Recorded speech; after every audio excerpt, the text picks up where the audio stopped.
తమ్ముడు చూడడానికి అర్జున్ లా ఉన్నాడు, అథ్లెట్ లాగా, కానీ టైటిల్ భీమా అని పెట్టారు. గుద్దితే మామూలు కూడా గుద్దులు ఈసారి చెప్తున్నాను. ఆ ట్రైలర్ లో డైలాగ్ ఉంది, ఓచకోతనది.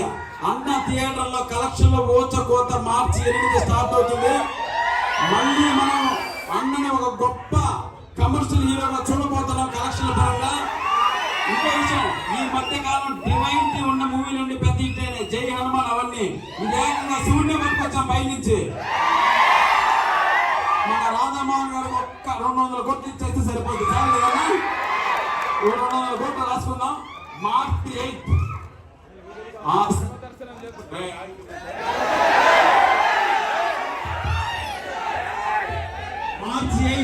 ఆ శివుని దర్శనం చేసుకుని డైరెక్ట్ గా వచ్చి భీముని దర్శనం చేసుకోండి.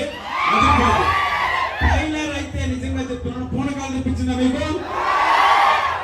Welcome to Telugu cinema industry. Harsha గారు సార్, సీరియస్ గా చెప్తున్నాను, ఈ మధ్య కాలంలో ఇంత టెంపో ఉన్న ట్రైలర్ చూడలేదు సార్. తప్పకుండా రేపు ఇదే టెంపో ఆ థియేటర్ లో కాసుల వర్షం కురిపించాలని మనస్ఫూర్తిగా కోరుకుంటూ